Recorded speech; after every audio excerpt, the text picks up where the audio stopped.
પ્રશ્ન છે ને એ કોઈ રાજકીય નથી, માત્ર ને માત્ર 2 વાર અલગ અલગ પાર્ટીમાંથી ધારાસભ્ય તરીકે ચૂંટાયેલો વ્યક્તિ અમારા નજરમાં કે આખા વિસ્તારના નજરમાં એક સફળ વ્યક્તિ કહેવાય. તો એ સફળ વ્યક્તિ પાસેથી બધાને સમજવું છે કે અમને અમારા જીવનમાં ઉતારવા જેવું શું. હવે આ અનુલક્ષીને પ્રશ્ન છે. તેમાં સૌથી પહેલો પ્રશ્ન એ છે કે ખરેખર તમારા મતે સફળ જીવન કોને કહેવાય?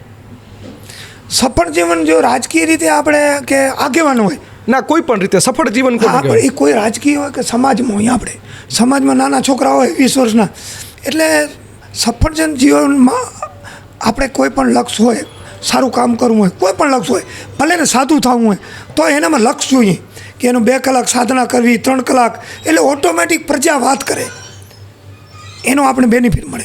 એવી રીતે સફળ જીવનમાં જે આપણે કામ જવાબદારી મળે એ પૂરેપૂરું કામમાં આપણે ધ્યાન દેવું જોઈએ, પૂરેપૂરું. એનું હા પતી ગયા, અત્યારે મિટિંગ પતી, આ ગામમાં આવ્યા, રજૂઆત થઈ, ભલે ભલે થઈ જશે, એ નહીં. એ પાછો એને ફોલોઅપ કરો ત્રીજેથી કે ભાઈ આ ભાઈ તમારા ગામમાં આવ્યા હતા, જોઈ ગયા, કામ થયું, તો આપણે 100%. બીજું શું છે, કોઈ પણ જો બધાને વખાણ થાય, બધાને સારું લાગે, પણ વખાણ થાય કંઈ, ઓનું કામ થાય તો ઓલો ફોન કરે કે અમારું આ કામ થઈ ગયું. એટલે એનામાં ધીમે ધીમે આપણે સફળ થઈ, પછી આપણે ઓટોમેટિક ઉર્જા આવતી જાય, ઓટોમેટિક.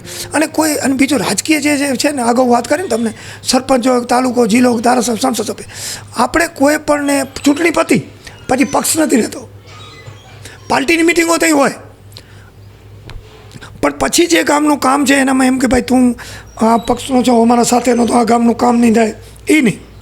પછી તમે બધાથી હળી મળી ફોન આવે, ઉપાડો, શું કામ છે, થાય એવું તો હા પાડો, ભેદભાવ કોઈ નહીં, ના ન થાય તો ના પાડો.